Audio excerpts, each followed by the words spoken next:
দাভিন্সি resolve ব্যবহার করার অন্যতম একটা কারণ হচ্ছে নোট। আবার অনেকে ব্যবহার করতে চান না নোট, কারণ না তাদের কাছে মনে হয় যে নোট ব্যবহার করাটা অনেক বেশি জটিল কাজ। কিন্তু ভাই বিশ্বাস করেন, নোট অত জটিল একটা কাজ না। যদি আপনি একবার বুঝতে পারেন, নোট ব্যবহার করার মজাটাই আলাদা। তো আমরা এই ভিডিওটির মাধ্যমে 8 GB যে নোটস আছে, অর্থাৎ কালার নোটস আছে, সেটা আমরা এক্সপ্লেন করব।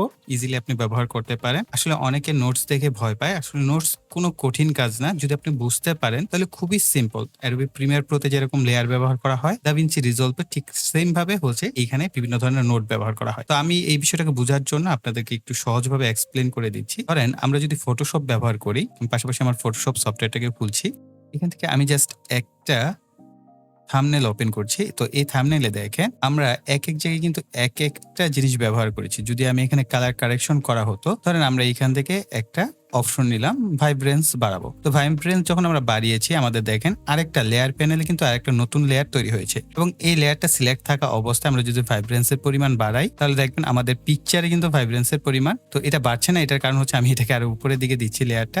এই যে দেখেন ভাইব্রেন্সের পরিমাণ বেড়ে গেছে, তাই না? স্যাচুরেশন এবং ভাইব্রেন্স আমরা দুটোটাকে কি কন্ট্রোল করতে পারছি। ঠিক একইভাবে আমরা যেরকম ফটোশপে একটা লেয়ার বাই লেয়ার কাজ করি, অ্যাডোবি প্রিমিয়ার প্রোতে একটা লেয়ার বাই লেয়ার কাজ করি, ঠিক সিমিলার ভাবে আমাদের দাভিন্সি রিজলভে একটা নোট কাজ করে। এই জিনিসটা যদি আপনি বুঝতে পারেন, তাহলে নোটস আপনার কাছে একেবারে সিম্পল। বিশেষ করে কালার নোটস কঠিন কোনো কিছুই না। তো আমরা এইখান থেকে আমার একটা ভিডিও কালার নোট এক্সপ্লেইন, আমরা এটাকে জাস্ট ওপেন করে দিচ্ছি। এখানে দেখেন বেশ কিছু নোটস আমি ব্যবহার করেছি। তো এই নোটস গুলো যদি জুম ইন অবস্থায় থাকে, তাহলে অল্ট প্রেস করবেন কিবোর্ড থেকে এবং এটাকে নিচের দিকে টানবেন। ওকে, তো এইখানটায় আমি কিবোর্ড মাউসের জন্য আপনাদের জন্য একটা অপশন তৈরি করা হয়েছে, যাতে করে আপনারা খুব সহজে বুঝতে পারেন আমি কিবোর্ডের কোন কিটা প্রেস করছি প্লাস মাউসের কোন বাটনটাকে প্রেস করছি, এতে খুব সহজে বুঝতে পারবেন। তো আপনি আপনার এই যে নোটস এর অপশনটা, এটাকে যদি জুম ইন করতে চান, অল্ট প্রেস করে মাউসের হুইল ঘোরাবেন, তাহলে জুম ইন হবে। আর অল্ট প্রেস করে নিচের দিকে ঘোরালে জুম আউট হবে। এভাবে আপনারা জুম ইন জুম আউট করতে পারেন। আর এখানে আপনারা অলরেডি নোটস দেখে ভয় পাওয়ার কোনো কিছু নাই।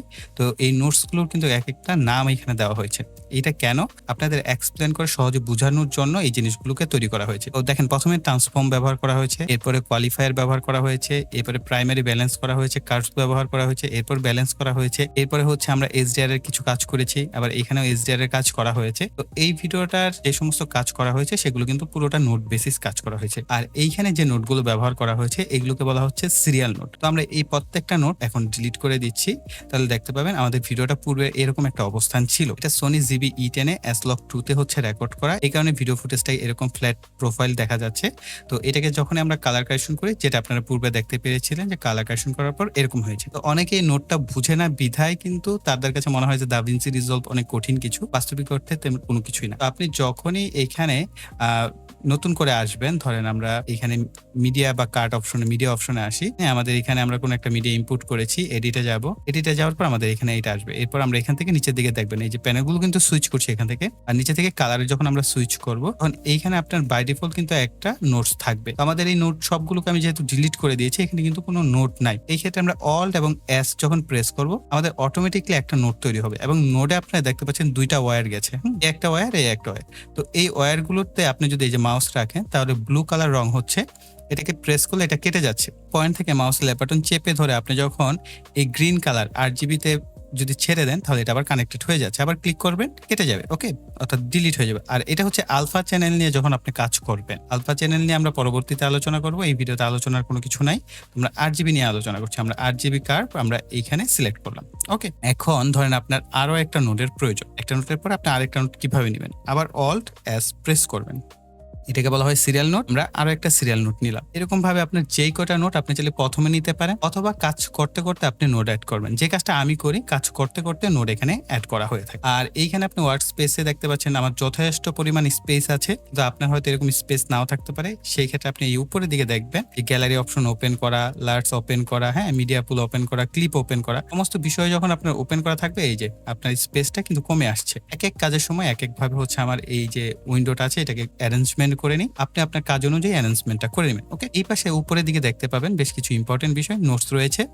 হ্যাঁ, এখানে নোটস ক্লিক করলে একবারে পুরোটা আপনার নোটস চলে যাবে। আবার যদি আপনি চান যে না আমার নোটস ওপেন হোক, নোটস ওপেন হবে। আর এখানে ইফেক্টস, এটা ইম্পর্টেন্ট। আপনি ইফেক্টস এখান থেকে সার্চ করতে পারবেন আপনার কখন কোন ইফেক্টসটা প্রয়োজন হবে। যদিও ফ্রি ভার্সনে আপনি খুব বেশি ইফেক্টস ব্যবহার করতে পারবেন না এখান থেকে, কিন্তু কাস্টমাইজলি আপনি নোট ব্যবহার করে সেগুলোকে তৈরি করে নিতে পারবেন। আর পেইড ভার্সনে হচ্ছে আপনার অসংখ্য নোটস থাকে যেগুলো আসলে আপনি সরাসরি ড্র্যাগ এন্ড ড্রপ করে কাস্টমাইজ করে নিতে পারেন। তো আমার কাছে মনে হয় ওইটা আমার কাছে ওরকম একটা ইম্পর্টেন্ট মনে হয় না। আমার কাছে মনে হয় যে আমরা নিজেরা নিজেদের মতো কাস্টমাইজ করে নিলে সেটা আরো বেটার রেজাল্ট দেয়। তো আমরা প্রথম নোট থেকে শুরু করতে পারি, আবার চাইলে পরের নোটও শুরু করতে পারি। এখন প্রথম নোটটা যে আমরা শুরু করব, এটার আমরা একটা নাম দিয়ে দিতে পারি। রাইট বাটন ক্লিক করবেন, নোট লেভেল আসবে। তো এখানে আমরা দিয়ে দিচ্ছি ট্রান্সফর্ম।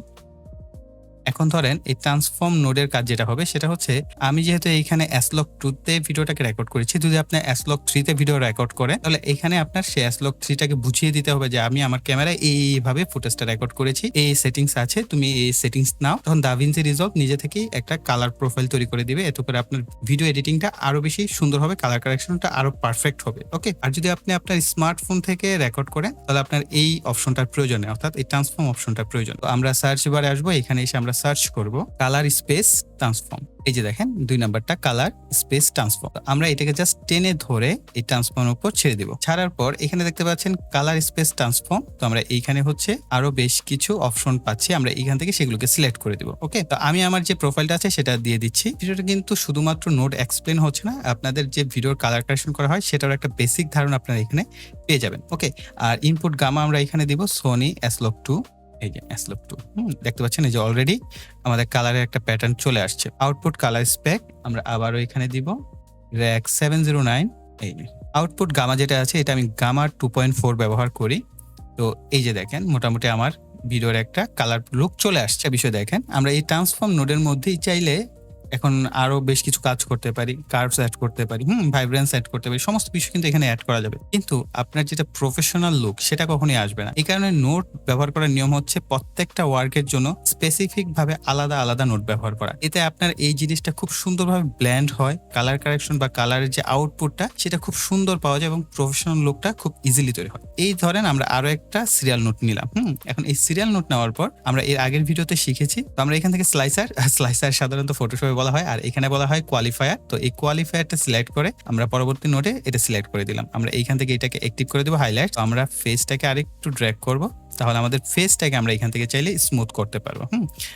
প্রি ফিল্টার অ্যাড করব, ক্লিন ব্ল্যাক বাড়াবো, হোয়াইট বাড়াবো, এটা আমরা আগের ভিডিওতে শিখেছি। তো এরপর 2 নম্বরে যাব, পোস্ট ফিল্টারটা কিছুটা বাড়িয়ে দিচ্ছে। আমি জাস্ট তাড়াহুড়া করে আপনাদের দেখাচ্ছি। এখান থেকে আমাদের এই অপশনটা সিলেক্ট থাকতে হবে, কালার হুইলস থেকে আমরা মিড ডিটেলস কিছুটা কমিয়ে দিলে আমাদের ফেস স্মুথ হয়ে যাবে। অলরেডি আমাদের এই ভিডিওতে ফেস অনেক স্মুথ আসছে, তারপর আমরা কিছুটা এখান থেকে স্মুথ করে নিলাম। এরপরে দেখেন আমরা এটার একটা নাম দিয়ে দিলাম কোয়ালিফায়ার।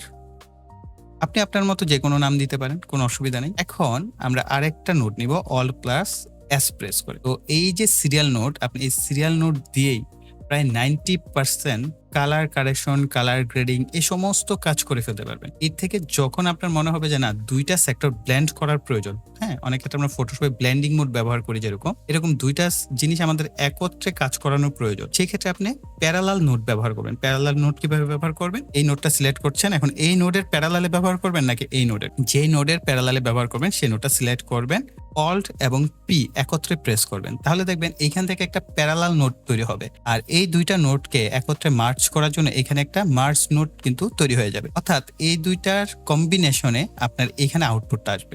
দেখাচ্ছি, ধরেন আমরা এই নোটটাকে সিলেক্ট করলাম, সিলেক্ট করার পর আমরা এইখান থেকে এক্সাম্পল স্বরূপ আমরা এখান থেকে এটা কালারের যে টেম্পারেচার এটাকে আমি কমিয়ে দিলাম, আর এই পাশেরটাকে সিলেক্ট করে নিচেরটাকে সিলেক্ট করে আমরা টেম্পারেচারের যে টিল্ট সেটাকে আমি বাড়িয়ে দিলাম। এই দুইটা একত্রে ব্লেন্ড হয়ে আমাদের আউটপুটের রেজাল্টটা দিবে, অর্থাৎ দুইটার কম্বিনেশন হচ্ছে এখানে। দেখেন টেম্পারেচার উপরেরটায় দেখেন আমরা টেম্পারেচার কমিয়েছি, আর নিচেরটাই হচ্ছে আমাদের টিন্টের পরিমাণটাকে আমরা অনেকটা ম্যাজেন্ডা বা গোলাপি রঙের দিকে নিয়ে গেছি। এতে করে এই দুইটা প্যারালাল নোটের কম্বিনেশনে এইখানে হচ্ছে আমাদের আউটপুট যে রেজাল্টটা সেটা আমরা পাচ্ছি। তো দেখেন কতটা সিম্পল। তো আমরা এইভাবে হচ্ছে একটা একটা করে চাইলে সিরিয়াল নোট ব্যবহার করতে পারি। পর আবার এটার পরে যদি আমরা চাই আবার একটা সিরিয়াল নোট ব্যবহার করবো, কন্ট্রোল এস ব্যবহার করলাম, এখানে আমাদের আরো একটা সিরিয়াল নোট তৈরি হয়ে গেল। আর আমরা এইখান থেকে ইফেক্টটা আপাতত বন্ধ করে দিই, আমাদের স্পেসটা বেড়ে গেল। এখন ধরেন এইখানে আমি কালার বুস্ট অপশনটা ব্যবহার করলাম, তো আমাদের এখানে দেখেন এই যে কালার বুস্ট হচ্ছে, এই যে এখানে কালার বুস্ট আছে নিচের দিকে, শ্যাডো লেভেল আপনি কম বেশি করতে পারেন যদি আপনি চান। আপনি এখান থেকে হিউ লাইটস কম বেশি করতে পারেন। তো একটা করে নোট নিবেন, একটা করে আপনার যে টাস্ক সেটা কমপ্লিট করবেন। দেখেন কতটা সিম্পল। অনেকের কাছে হয়তোবা এই নোটের ভয়ে অনেকে দাভিঞ্চি রিজলভ ব্যবহার করে না। তো আমি নিজেও, আমার কাছে এই নোট বিষয়টা খুব ক্রিটিক্যাল মনে হতো। পরবর্তীতে দেখলাম যে কালার নোটই আলাদা। আপনি কালার নোট এই সিরিয়াল আর প্যারালাল দিয়ে আপনি কালার নোটের সমস্ত কাজ করে ফেলতে পারবেন। কিন্তু পার্থক্য হচ্ছে ফিউশন নোট। ফিউশন নোট আর কালার নোটের মধ্যে বেশ কিছুটা পার্থক্য রয়েছে। ফিউশন হচ্ছে আপনার অ্যাডোবি আফটার ইফেক্টস এর মতো কাজ করে। সেখানে হচ্ছে আপনি মোশন গ্রাফিক্স করবেন, ক্লিন মোশন গ্রাফিক্স তৈরি করবেন, সে সমস্ত অ্যানিমেশনের কাজ করবেন, হ্যাঁ অ্যানিমেটেড টেমপ্লেট তৈরি করবেন, ইউআই তৈরি করবেন, ইউআই ডিজাইন করবেন, সে সমস্ত ক্ষেত্রে আপনি ফিউশন নোট ব্যবহার করবেন। ফিউশন নোটের কাজই পুরো আলাদা। তো এটার উপর কি আপনারা ভিডিও চান কিনা, তাহলে অবশ্যই প্রিয় ভাইকে একটু কমেন্ট করে জানাবেন যে ভাই হ্যাঁ আপনি ফিউশন নোটের উপর একটা ভিডিও করেন। এটা অবশ্য এত ছোট ভিডিও হবে না, কালার নোট যেহেতু খুব ছোট একটা ভিডিওর মাধ্যমে আপনারা খুব ইজিলি এক্সপ্লেন করতে পারলাম। কিন্তু ফিউশন নোটটা অসংখ্য নোটের এখানে অ্যারেঞ্জমেন্ট করা যায়, যার কারণে এইটার উপর আপনাদের প্র্যাকটিক্যাল বিভিন্ন ভিডিও দিতে হবে। তাহলে আপনারা বুঝবেন যে এই নোটগুলো কিভাবে মূলত কাজ করে বা পারফরমেন্স করে। সো আই থিঙ্ক এখন আপনারা যে নোট ব্যবহার করা সেটা মোটামুটি শিখে গেছেন, অর্থাৎ কালার নোট বা RGB কালার নোট যেটাকে বলা হয়, সেটা আপনারা এখন অনায়াসে ব্যবহার করতে পারবেন। এরপরে যদি আপনাদের কোথাও কোনো সমস্যা থেকে থাকে বা নতুন কোনো কিছু জানার থাকে, অবশ্যই আমাকে একটু কমেন্ট সেকশনে জানাবেন, তাহলে এটার উপর সেপারেট ভিডিও আপনাদের জন্য নিয়ে আসবো। আর যারা এই পর্যন্ত ভিডিওটি দেখেছেন তাদেরকে অসংখ্য ধন্যবাদ। তাদেরকে বলবো ভাইয়া প্লিজ ভিডিওতে একটা লাইক, কমেন্ট এবং শেয়ার করবেন। আর যারা এখনো চ্যানেলটিকে সাবস্ক্রাইব করেনি, চ্যানেলটিকে সাবস্ক্রাইব করে পাশে বেল বাটনটি অ্যাক্টিভ করে দেবেন পরবর্তী ভিডিওর নোটিফিকেশন পাওয়ার জন্য। সো এই বলে এখানে বিদায় নিব। সকলে ভালো থাকবেন, সুস্থ থাকবেন, tata. Timeline open, coffee ring on the desk, player parked on a frozen frame, cursor feels like a jet, stacked up layers, B-roll waiting its turn, color wheels like a painter's tray, making daylight out of burn, cut on the beat, let it breathe, then slice, turn my day into a clean